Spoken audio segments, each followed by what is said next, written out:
Hey there. In this video, we're going to practice finding determinants of some larger matrices. So here I have three matrices, and for each one, we want to find the determinant.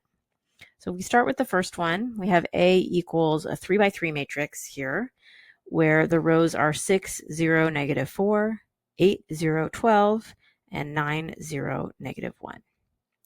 Now, something jumps out at me from this matrix right from the start. It has a column in the middle of all zeros. And one of our properties of matrices and their determinants is that if I have a column of all zeros, then the determinant of that matrix will be 0. So without having to do any work, I can say that the determinant of matrix A is 0. And that means that it is singular.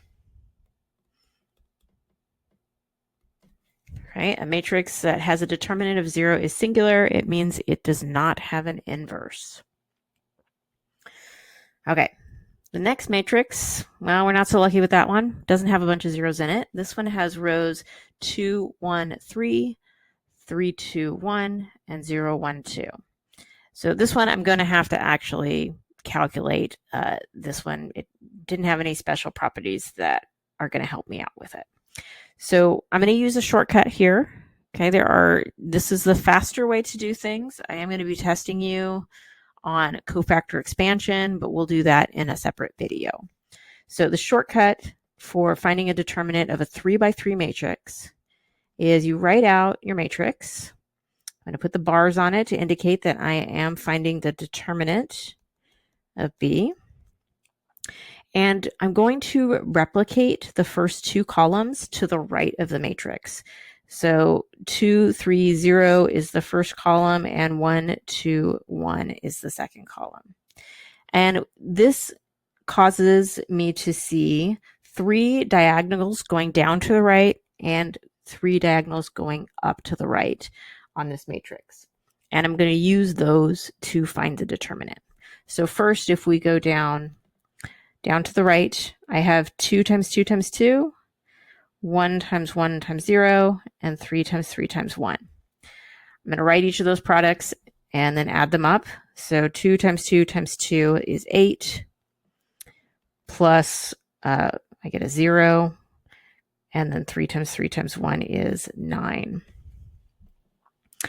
Okay, and then looking at the diagonals going up to the right, there are 3 of those, 0 times 2 times 3, 1 times 1 times 2, and 2 times 3 times 1. These are going to be subtracted, these products, from the first set.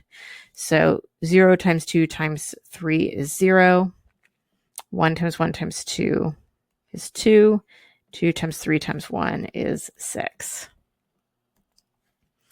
And all I've got to do is calculate this to get the determinant. So let's see, that's going to be 17 minus 8, which gives me a determinant of 9. So I got a non-zero value, which means this one is non-singular or invertible. Okay, on to the last one. This one is a 4 by 4 matrix. Again, it's square, so I can find its determinant though.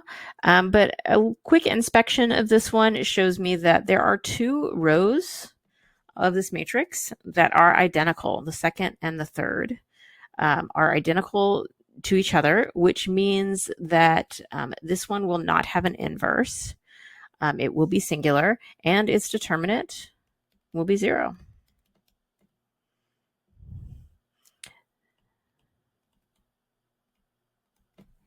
Okay, so there's some examples of ways that you can quickly find determinants of some of these little bit larger matrices.